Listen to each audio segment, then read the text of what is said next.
Greetings, Kumjani, and welcome.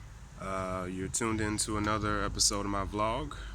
Today is June 1st, 2019, and today I'm just going to be talking about traveling to South Africa as an American citizen, some things that you may need to be aware of getting here, and some of the things you can do while you're here. So, as I said, my name is Dingane. I've been back and forth between America and South Africa. Currently living in South Africa, helping to caretake for my dad. And some things that you should probably be aware of, just for, if you're an American citizen, especially coming here. I'm not sure how different it may be for Europeans or people traveling from other countries. South Africa is a very diverse country. We have a lot of different types of people here, whether that be from, the Congo. You got people from the Middle East. You got a lot of, specifically where I'm living at, which is Durban in the KwaZulu-Natal region of South Africa. There's a lot of Indians that have been here for a long time. And of course, you've got a lot of white people as well from various different European countries that were born and raised in Africa and are just as African as anyone else. Um, you know, there are a lot of similarities and there are a lot of differences, I would say, between here and there. One of the things that you should definitely take into consideration, and for anyone who is curious, South Africa is definitely a place that I would highly recommend for anyone to come to, just for the culture, for the history, for the certain advantages that this place offers that you can find here that you can't really find anywhere else. So for anyone interested, this is basically just sort of a starter's guide for helping you to get your way over here and some things to get into while you're here. So the first thing to take in consideration is obviously, when to come. Now, one of the biggest differences between here and America is that obviously it's on a different side of the world, and because it's on a different side of the world, our weather patterns here in Africa are a lot different. Generally speaking, I would say it's warm all year round. However, we do have the typical summer through winter, season that you'd experience everywhere else. It's just not quite as harsh as, say, the Midwest, which is the Midwestern portion of the United States where I'm from, right? Whereas winters are very starkly different from the summers. Here, not so much, right? Right now in June, we're kind of in the middle of winter, right? Whereas in the United States, they are just starting off with their summer season. And the temperatures here, like I said, they don't vary a whole lot. The big thing about here, though, however, is that the moisture in the air, the humidity levels are a lot higher than they would be in other places. All right, so that's something to take into consideration if you're from a place that doesn't experience high levels of humidity and moisture in the air. It can make for some very, very hot and sweaty summers, and some kind of, I wouldn't say bone chilling, but some mildly uncomfortable winters. So just some things to be prepared for, obviously, right? But in general, I would say in the summer, it doesn't really get hotter than, I don't know, 100, maybe 100 degrees. Rarely goes above that, Fahrenheit, which is another thing, too. There's a difference between Fahrenheit and Celsius, right? Over there, they use Fahrenheit, but everywhere else around the world, we use Celsius, right?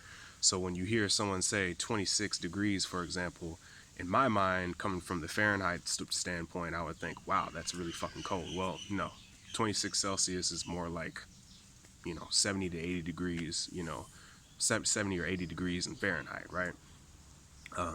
So that's something that you gotta, that's a culture shock that you're gonna have to acclimatize yourself to. Just trying to read the weather based off of these different systems and different scientific measurements of how we interpret weather. But in general, I would say, try to come when it's not a holiday, right? You know, the whole month of December here is generally a holiday. Um, whereas in the U.S., we're lucky if we get 2 weeks off for Christmas. Here, they pretty much take the whole the whole month off, because it's not just Christmas that we celebrate here. There's a slew of other holidays, one including my birthday, which is called the Day of Reconciliation. So as a result, they take off the entire month, and there'll be some businesses that you'll be able to go to and still be able to shop and do your thing, but for the most part, it might be a little bit more difficult to do your thing and go to businesses during that month. And also the level of tourism, the level of traveling that's going on, not just within the country, but from international travel as well, that we receive here in South Africa is increased a lot, which means that the rate of travel is going to be increased as well, right? So it's going to be more expensive to travel, between December and January, roughly, right? So, my advice would be definitely try not to come during those months, right? And if you're someone who doesn't like the hot weather, we'll try not to come during the summer season, right? Which again is, the polar opposite. So when, winter is starting in the States, which is roughly between, November and February, those are the months that, if you really don't like hot weather in Africa, you probably shouldn't come here. The perfect time to really come for the weather, at the very least, what I would say, be right around now, actually, between the winter and spring seasons. So any time between, um, February through, say, August, right? The key thing to take into mind here, though, is we have a whole month, I believe, somewhere between October and November, the rainy season, where it just rains for an entire month or two. And it's really hard to go out and do things and to resume a normal life when it's just, you have to deal with rain all the damn time. So be aware of those things. November, maybe not the best time to come for the weather side of things. But in general, come whenever you're available, right? I think that's the most important thing. Also, try to plan your trip and order your ticket, I would say, at least a month ahead of time. This is going to ensure that, you're going to get the best deal on your ticket. But also you can allow for any changes to be made, or, anything, emergency related that, you might have to change. The more time you give ahead of time, the more time that you give yourself to plan accordingly for your trip, the better, right? Especially if you're a first time international traveler, right? You do need a passport.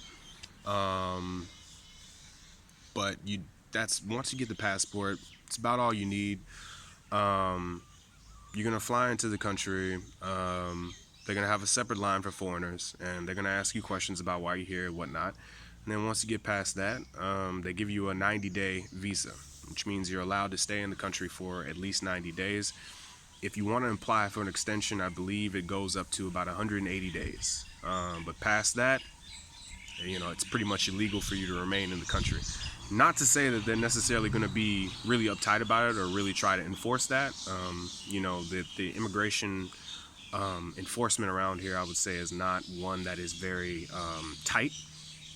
But it's definitely not, one that I would try to test if I were you, right? You're definitely going to be asked questions flying out, coming back home, that type of thing. Also something to keep in mind when you're coming back to the U.S., it's a lot easier to go out than it is to come back in. That is one thing that I have definitely recognized each and every time, right? So when you fly in, it's, pretty relaxed and normal, but when you come back in, the U.S. government has a way of screening people that can be a little bit uncomfortable initially, make you feel kind of like a suspect in a crime, even though you haven't committed one. But as we know about the immigration, enforcement in our country, especially nowadays, that such is the nature of life and traveling. So just be aware of those types of things. Your rights as a traveler and a citizen vary a little bit. Where you're in the border, they have the right to, unreasonably search and seize whatever they want, on the border. So that's something to be aware of. If you have any sensitive information on your electronic devices or anything like that, just be aware that that's stuff that could definitely be searched and could definitely be, held by immigration officers at any time for any reason, right? So those are just things to keep in mind when traveling between the borders of the U.S. and back and forth and etc. So once you get here, as far as lodging and driving, so Airbnb does exist here. It used to be you just have to get a hotel, and they charge you all types of absorbent prices. Nowadays with Airbnb, I would say that it's made it a lot easier and a lot cheaper, not just in the U.S. but also internationally here. So Airbnb is definitely something that I would recommend people to take advantage of. As far as travel, it's generally about the same as it is there. The only difference would probably be the public transportation. Not as efficient here as it is in America for sure. The main difference I would say is that public transportation is mostly handled by these what they call taxi services, which are like these mini buses that are designed to carry somewhere between 12 and 15 people. And they ride up and down the streets and they go to different neighborhoods. And there's a very intricate system for how they transport, but it's not really necessarily, I would say, written down or codified. It's just kind of locally understand. If you want to go to a certain neighborhood, then you put up certain symbols that let them know that, hey, I'm going to, Pine Town, or hey, I'm going to Soweto, et cetera, et cetera. So public transportation, not exactly, especially in Durban, I would say pretty much non-existent, right? You're going to have to go and take those taxis if you want to get around that way. Otherwise, we do have Uber, we do have Lyft, Taxify, sort of these crowdsourced methods of transportation, and they're pretty damn cheap. I would say the cheapest and quickest form of transportation is definitely Uber, Lyft, or one of those three, internet provided taxi services. So that's a good thing. Something definitely taken advantage of. Otherwise, you can also rent a vehicle. The key thing to be taken into consideration is that we do drive. If you're gonna rent a vehicle, it's legal for you to do so if you have an American driver's license, which is really great. The key thing as a driver that you need to be aware of is that we drive on the left hand as opposed to the right hand side of the road. Initially, you're thinking, okay, not that big of a deal. It takes a lot to get adjusted to, right? Even for me, someone who doesn't drive, someone who rides his bike, or even as a pedestrian, right? Naturally, my instinct would be to look, to the right and then to the left. Here, it's completely, it's completely different. You have to look to the left and then to the right. You know what I mean? Or rather, to the right and then to the left. So, just training your mind to make that switch can take a little while to get acclimatized to, right? Driving on the wrong side of the road, obviously, even more dangerous, right? I had an incident where I was riding my bike and I forgot about that whole rule change, and I was going around a curve and I didn't see this car driving on the wrong side of the road until the very last second. And somehow, some way, I was able to pump my brakes and skidded the bike out in such a manner that I was able to narrowly avoid hitting this car. And after that, I got it through my head that, like, look, if you're gonna ride your bike, if you're gonna drive a car, anything like that, you need to always be constantly mentally reminding yourself, left side of the road, always. So just something to keep in mind when driving and getting around and such. So what to do, what not to do. There's a lot of stuff to do. There's quite a tourism industry here in South Africa. If you look online, there's plenty of things for you to do. Whether you're someone who, likes artwork, or whether you're someone who likes surfing, or someone who, anything, no matter what kind of person you are, there's definitely something, something for everyone, I would say. In general, as far as crime is concerned, there's always a stereotype here about there's a lot of robbery and a lot of theft and a lot of murder and a lot of mayhem here. South Africa kind of gets the reputation of being like the wild, wild west a lot in the international scene. And to be honest with you, a certain extent of it is true. It's not nearly as bad, I think, as it has been portrayed in the media. But needless to say, we do have one of the highest crime rates in the world, one of the highest murder rates in the world. It's not something that I would just lightly say, yeah, you could just go anywhere and, be a tourist and not worry about your surroundings. The same rules that apply in the street, if you're a street smart person, apply here as well, right? And so these are just things to kind of be aware of. Always be around of your surroundings. If you've got valuables, phones, cameras, money, wallets, anything like that, try to make sure that they're just, when you're walking around, just don't have them be publicly available or be advertising the fact that you're carrying these things. Especially if you get the feeling that you're in a rough neighborhood or such. Certain places like downtown, or if you're in certain tourist spots or destinations, it's pretty common for people to have cameras out and phones out and that type of thing. So it's not to say that, you can't have your phone out at all while you're out in public, but, it's just something to be aware of, that there are thieves and there are sharks, and there are very, very poor and hungry and desperate people around here that will do anything to be in your position. So just be aware of that, right? And again, if you're a street smarts person, this isn't anything new to you. You know the deal. If not, just use your common sense, right? And try to be around people, who are, especially for women. Unfortunately, women are even more of a target than men are, because women tend to be, more defenseless, or they're taken as less of a threat by someone who's trying to, to steal your stuff, right? You're looked at as an easier target. And so for that reason, it's incredibly important for, I would say, women especially, to not be traveling alone, right? When my friend was over here recently, that was a big deal, right? I tried to make sure that, whenever they were out, I was out with them, or at least someone was out with them, showing them the ropes, and they weren't just out here by themselves exploring, because they were definitely that type of person. And there's nothing wrong with that, right? But at the same time, like I said, especially for a foreign woman, who's white, who doesn't necessarily fit in, who sticks out immediately, it definitely makes you a target to a certain extent. So just kind of be aware of those things, right? As far as language is concerned, South Africa is one of the most diverse language places I've ever been to. There are 11 official spoken languages out here.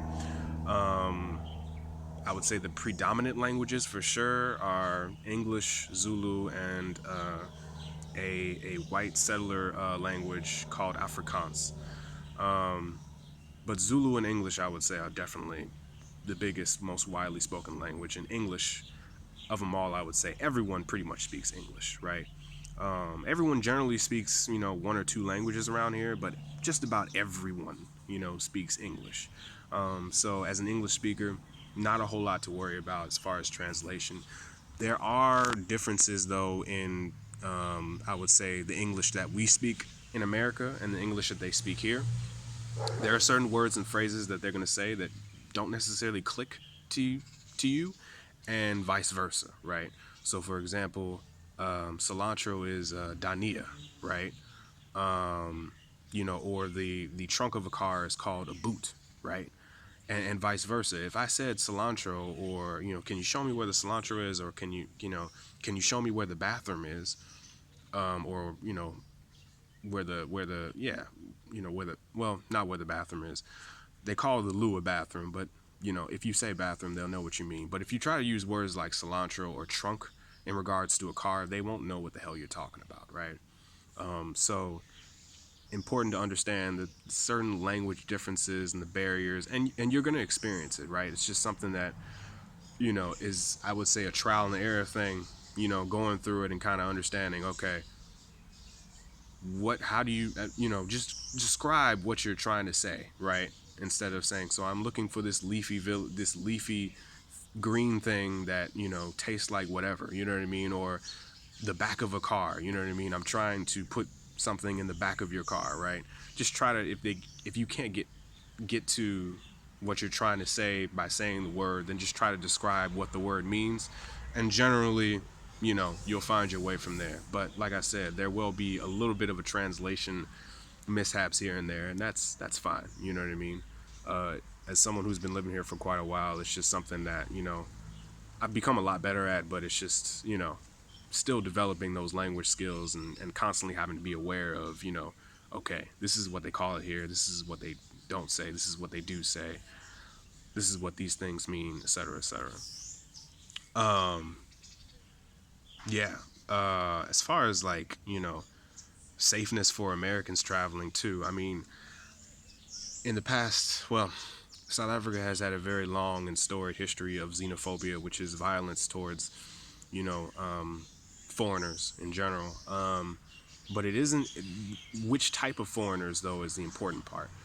I would say the foreigners that have been most targeted would be, you know, Central African people with skin like mine who come from places like the Congo, or people who come from Ethiopia or Somalia, have been victims of xenophobic violence for the same reason that, you know, Mexicans have kind of gotten a bad rap in the United States. Oh, you know, they're taking all of our jobs, they're coming here, they're criminals, you know, they're driving up the crime rates, etc., etc.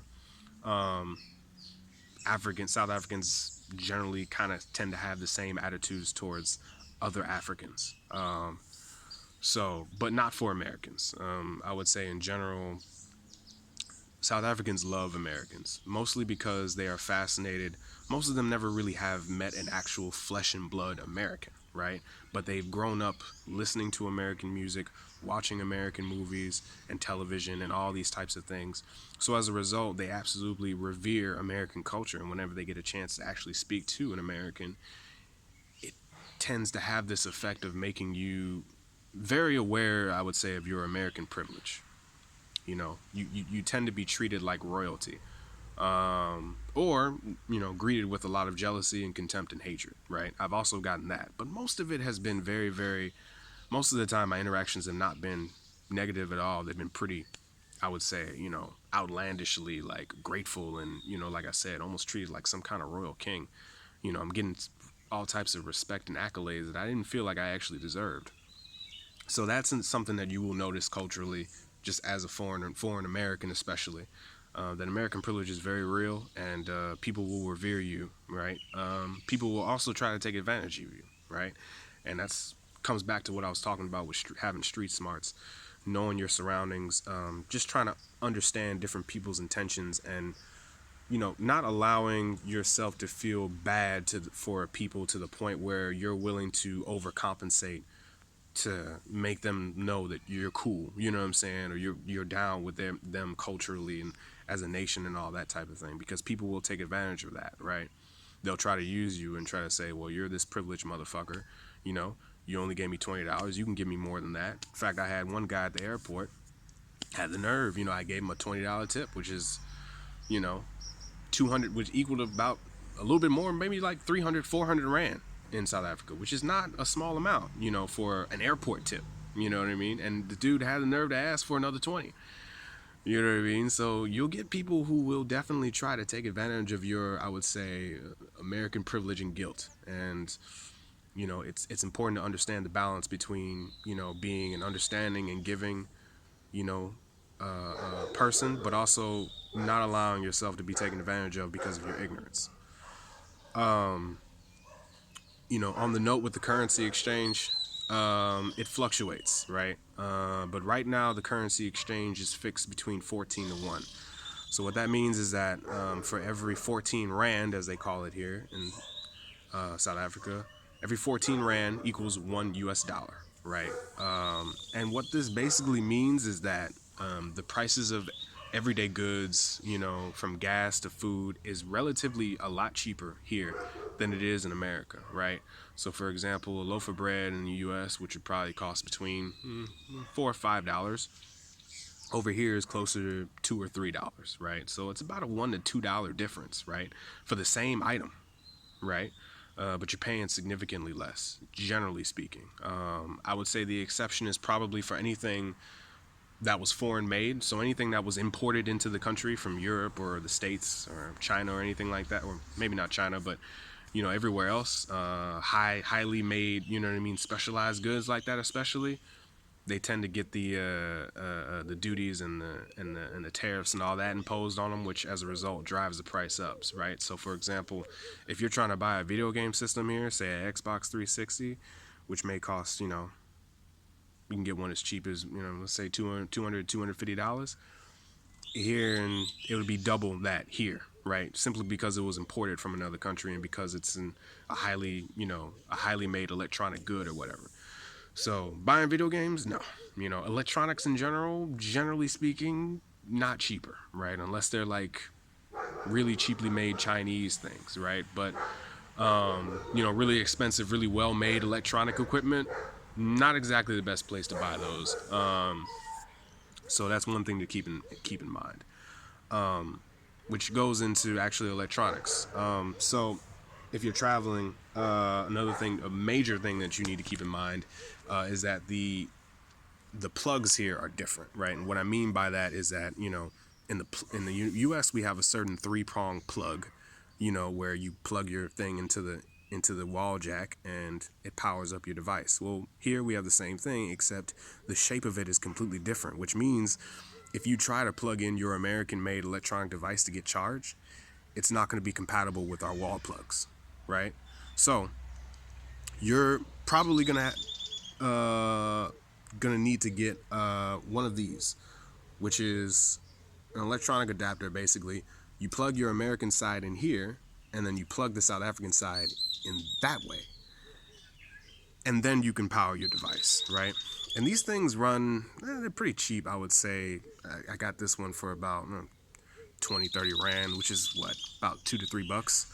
You know what I mean? So it's good to get yourself at least a couple of those before you come in here, because you're going to come here and you're going to realize I can't charge any of my devices. And depending on where you are, depending on how well charged your cell phone or your laptop is, that might be a big deal, right?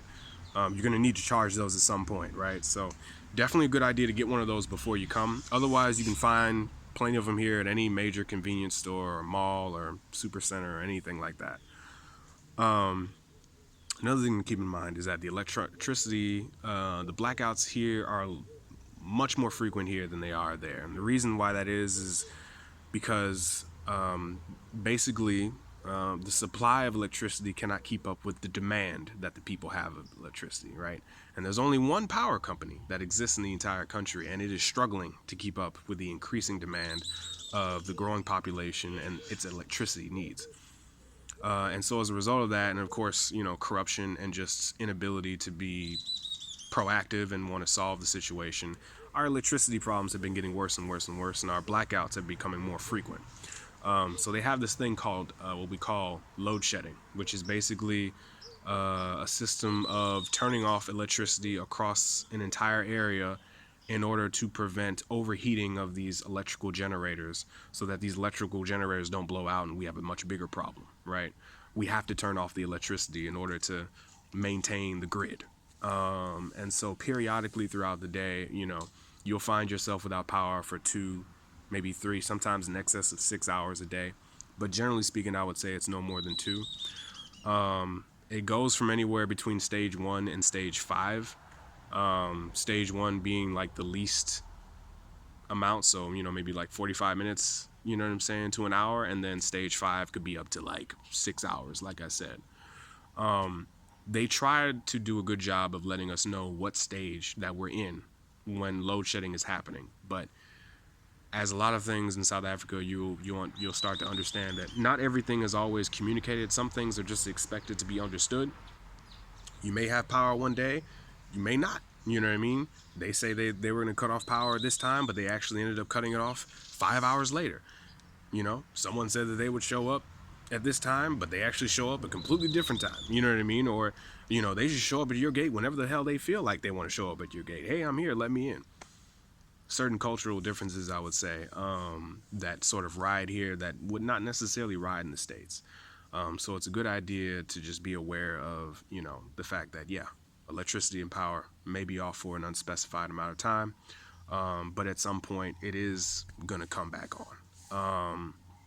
And again, with the cultural differences, like I said, things in general, I would say, are a lot more laid back.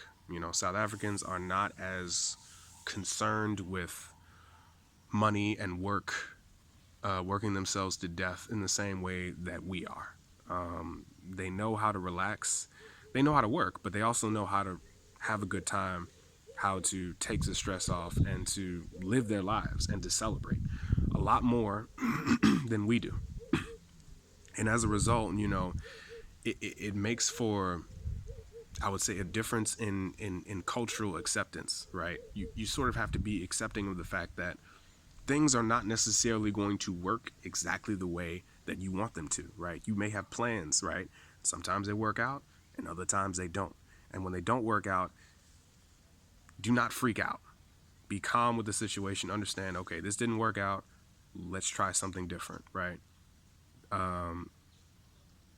Being here definitely has been, I would say, a test in patience and, mental fortitude, and just me understanding, how not to overreact when things don't go my way, right?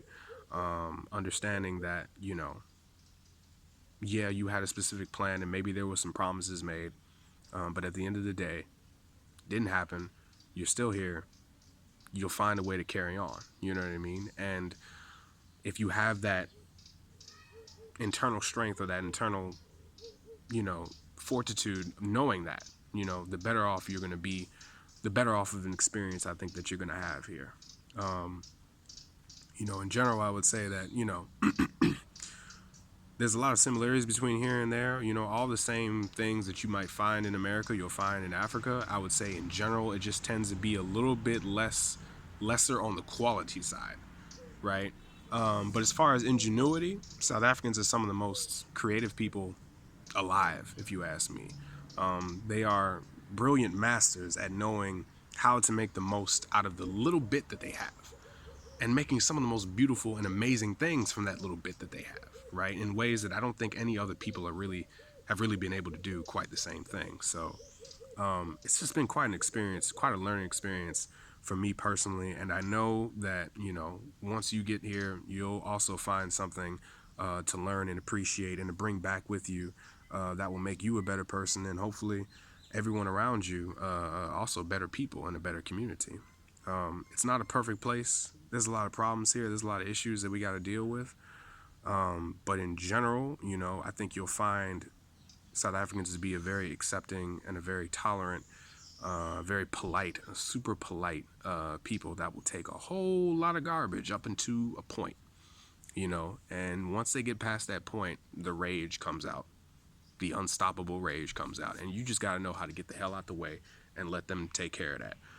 But in general, like I said, it's a really laid back and calm place. You know what I'm saying? But it's got a different rhythm to it. You know what I mean? Don't let it necessarily take you off your guard. Don't make it think that, oh, I can just lay back and I can do whatever the hell I want. No, it's still a war out here. You know what I mean? For the everyday Joe. But like I said, they just know how to party, and they know how to relax, and they know how to, enjoy themselves a little bit more than we do. In America, we're just so stressed and we're so paranoid and we're so prone to violence all the time.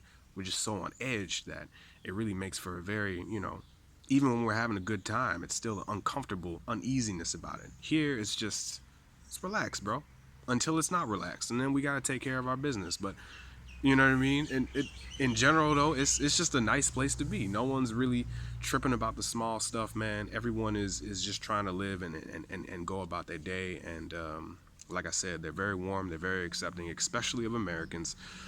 So, for an American especially, you're going to have a blast out here. You're going to learn a lot about yourself, about this place, about places you've never heard of or never been to, with the food, the weather, the women, everything. It's just a great place to be, and I wish you all the best. So until next time, signing off. Peace.